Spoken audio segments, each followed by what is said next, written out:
TNPSC Tamil வந்து இப்போ syllabus வந்து அப்டேட் பண்ணாங்க. சிலபஸ் அப்டேட் பண்ணதில் நிறைய சிலபஸை வந்து குறைச்சிட்டு மேக்ஸிமம் இம்பார்ட்டன்ஸ் வந்து இலக்கணத்துக்கு தான் கொடுத்துருக்காங்க.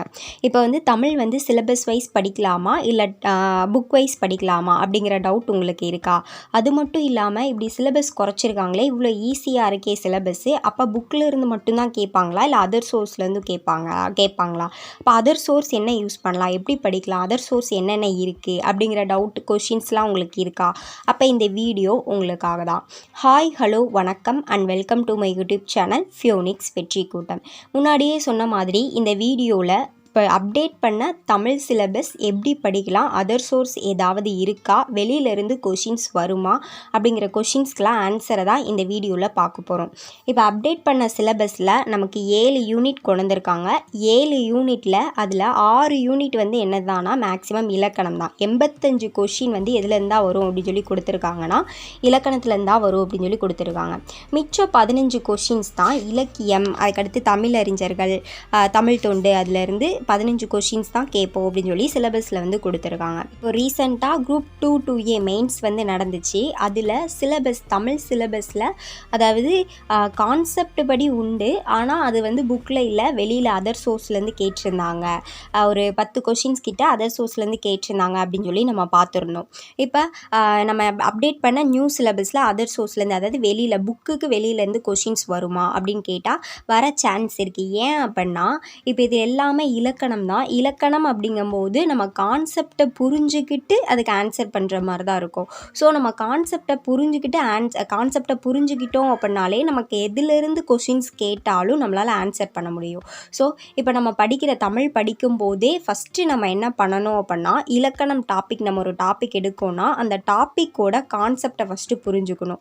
இப்போ இது வந்து சந்திப்பில்லைனா இந்த இடத்துல வல்லினம் மிகும், இந்த இடத்துல வல்லினம் மிகாது அப்படின்னு சொல்லி ஃபஸ்ட்டு நம்ம படிக்க வேண்டியது இலக்கணத்தை. தமிழை பொறுத்த வரைக்கும் நம்ம கான்செப்ட் புரிஞ்சுட்டு படித்தோம் அப்படின்னா கொஷின்ஸ் வெளியேருந்து வந்தாலும் நம்மளால் என்ன பண்ண முடியும்னா ஆன்சர் பண்ண முடியும். சரி, கான்செப்ட் உள்ளதுக்கு நம்ம கான்செப்டை புரிஞ்சுட்டு படித்தா கண்டிப்பாக ஆன்சர் பண்ணிடலாம்.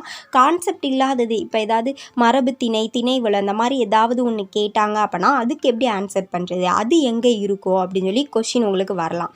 இப்போ அதுக்கெல்லாம் அதெல்லாம் எங்கே இருக்கோ அப்படின்னா அதர் சோர்ஸ் நம்ம புக்கில் ஃபுல்லாமே இப்போ 10th வரைக்கும் சொல்லியிருப்பாங்க. ஆனால் நமக்கு அந்த மரபு திணை விளை இந்த கொஷின்ஸ் எல்லாமே எங்கேயும் இருக்குன்னா 3rd ஸ்டாண்டர்ட்லேருந்தே இருக்குது. அப்போ நம்ம படிக்க வேண்டியது 3rd ஸ்டாண்டர்ட்லேருந்து இப்போ 12th ஸ்டாண்டர்ட் வரைக்கும் படிக்கணும். ஓல்டு புக்கு, நியூ புக்கு, சிறப்பு தமிழ் எல்லாமே சேர்ந்து அதில் அந்த டாப்பிக்கில் எங்கெங்கே கவர் ஆகுதோ அந்த டாபிக் மட்டும் படித்தா போதும்.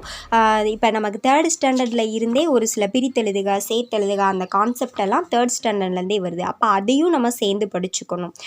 ப்ளஸ் இன்னொன்று, நம்ம அதர் சோர்ஸ் வந்து வெளியே தேடி காசு கொடுத்து வாங்கிலாம் படிக்கணும்னு அவசியம் கிடையாது. ஏன் அப்படின்னா நமக்கு வந்து கவர்மெண்ட்டே ஃப்ரீ ஸ்டடி மெட்டீரியல் வந்து கொடுத்துருக்காங்க. தமிழுக்குன்னு ஃப்ரீ ஸ்டடி மெட்டீரியல் கவர்மெண்ட் வந்து தமிழுக்கு மட்டும் இல்லை, டிஎன்பிஎஸ்சி குரூப் 1, குரூப் 2, குரூப் 4 எல்லா எக்ஸாமுக்குமே சிலபஸில் என்னென்ன டாபிக் இருக்கோ அந்த டாபிக்ஸுக்கு government study material, free study material வெப்சைட்டில் வந்து போட்டிருக்காங்க. அந்த கவர்மெண்ட் மெட்டீரியலுக்கான வீடியோ கூட நம்ம ஆல்ரெடி நம்ம சேனலில் இருக்குது. வேணுங்கிறவங்க நம்ம சேனலில் செக் பண்ணி பார்த்துக்கோங்க. டிஸ்கிரிப்ஷன்லேயே லிங்க்கு கொடுக்கேன், செக் பண்ணி பார்த்து டவுன்லோட் போட்டு யூஸ் பண்ணிக்கோங்க. இப்போ அந்த கவர்மெண்ட் மெட்டீரியல்லே நிறைய டீட்டெயில்ஸ் வந்து இருக்குது. நம்ம புக்கில் இல்லாதது எங்கே தான் இருக்கோ அப்படின்னா, ஒரு வேளை கொஷின் பேப்பரில் இருந்துச்சு அப்படின்னா அது மேக்ஸிமம் எதில் தான் இருக்குன்னா ஸ்டடி மெட்டீரியலில் தான் இருக்குது. அந்த ஸ்டடி மெட்டீரியலில் நம்ம படித்தாலே போதும். இப்போ நம்ம தமிழ் படிக்கும்போது ஃபஸ்ட்டு கான்செப்ட் படிக்கணும். கான்செப்ட் வைஸ் புரிஞ்சு படித்தோம் அப்படின்னா நம்ம புக்கில் இல்லாத கொஷின்ஸ் கூட ஆன்சர் பண்ணிடலாம். தமிழை பொறுத்த வரைக்கும் நம்ம Tamil book 3rd standard to 12th standard new book, 3rd standard to 12th standard old book plus சிறப்பு தமிழ் 11th 12th இது முடிச்சுட்டு ப்ளஸ் நம்மளோட கவர்மெண்ட் ஸ்டடி மெட்டீரியலில் என்னென்ன இருக்கோ அதை பார்த்துட்டு ப்ளஸ் நம்மளோட ப்ரீவியஸ் இயர் கொஷின் ஒரு 5000 கொஷின் இது வரைக்கும் கட்டாய தமிழ் தேர்வு அப்படின்னு சொல்லிட்டு ஒரு 5000 கொஷின்ஸ் வந்து இருக்குது. அந்த 5000 கொஷின்ஸ்க்கான PDF வேணும்னா சொல்லுங்கள், அடுத்த வீடியோவோட டிஸ்கிரிப்ஷனில் கொடுத்துடலாம், கமெண்ட்ஸில் சொல்லுங்கள். சொல்லிடுங்க. இப்போ வந்து இது பார்த்தாலே ஓரளவு நம்ம தமிழ் வந்து என்ன பண்ணிடலாம் அப்படின்னா கம்ப்ளீட் பண்ணிடலாம். இப்போ இன்னொரு டவுட் வரலாம், நமக்கு சிலபஸ் எடுத்து பார்த்தோம் அப்படின்னா சிலபஸில் பொது தமிழில் ப்ராக்கெட்டில் கொடுத்துருப்பாங்க 10ஆம் வகுப்பு தரம் அப்படி சொல்லி கொடுத்துருப்பாங்க.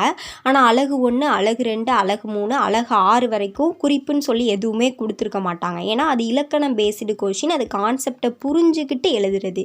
ஸோ அது வந்து நம்ம கான்செப்டை புரிஞ்சுட்டு என்ன கொஷின்ஸ் கேட்டாலும் எழுதுகிற மாதிரி இருக்கணும் அந்த மாதிரி.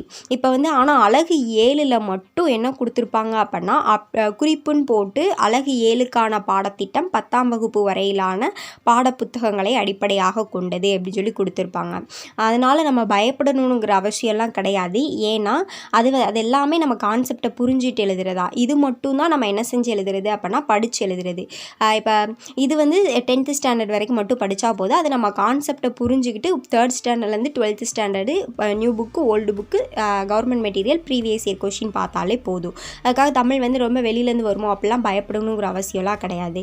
தமிழ் எப்படி படிக்கலாம், இன்னொரு கொஷின் சொல்லியிருந்தேன், சிலபஸ் வைஸ் படிக்கலாமா இல்லை புக் வைஸ் படிக்கலாமா அப்படி சொல்லி உங்களுக்கு டவுட் வரலாம். இப்போ தமிழை பொறுத்த வரைக்கும் நான் ஆல்ரெடி இதுக்கு ஒரு வீடியோ போட்டிருக்கேன், பார்க்காதவங்க செக் பண்ணி வேணால் பார்த்துக்கோங்க. சிம்பிளாக இந்த வீடியோவில் சொல்லி முடிச்சிடுறேன். தமிழை பொறுத்த வரைக்கும் சிலபஸ் வைஸ் நம்ம படித்தோம் அப்படின்னா டக்குன்னு என்னோடய எக்ஸ்பீரியன்ஸை சொல்கிறேன். சிலபஸ் வைஸ் படிக்கும்போது என்ன ஆயிடுதுன்னா டக்குன்னு டயர்டாகவும் போர் அடிக்கிற மாதிரியும் இருந்துச்சு. இதே இது நம்ம ஸ்கூல் புக் வைஸு சிலபஸில் என்னென்ன டாபிக்ஸ் இருக்கோ ஃபுல்லாக படிக்கணும்னு அவசியம் இல்லை. ஸ்கூல் புக்கை நம்ம சிலபஸில் என்னென்ன டாபிக் இருக்கோ இயல் வைஸ் படிக்கும்போது அந்த போரிங் வந்து டக்குன்னு போர் அடிக்கல. கொஞ்சம் படிக்கிற டைம் வந்து என்னாச்சு அப்படின்னா இன்க்ரீஸ் ஆச்சு. ஏன்னா நம்ம சிலபஸ் டாபிக் வைஸ் படிக்கும்போது ஒரே டாப்பிக்கை படிப்போம், போர் அடிக்கிற மாதிரி இருக்கும். இதே இது நம்ம இயல் வைஸ் படிக்கும்போது நிறைய டாபிக்ஸ் வந்து பிரித்தெழுதுக, சேர்த்தெழுதுக, அடுத்து மரபு பிழை, அடுத்து சந்திப்பிழை, ஒருமைப்பன்மை, அப்படி மாதிரி எல்லா டாப்பிக்கும் கலந்து வரும்போது போர் அடிக்கல. இப்போ இந்த டாப்பிக்கில் நம்ம ஒன்று படிப்போம், அடுத்த டாப்பிக்கில் ஒன்று படிப்போம். கொஞ்சம் இன்ட்ரெஸ்டிங்காக டக்குன்னு போர் அடிக்காமல் கொஞ்சம் எக்ஸ்ட்ரா டைம் வந்து நம்மளால் படிக்க முடிஞ்சிச்சு.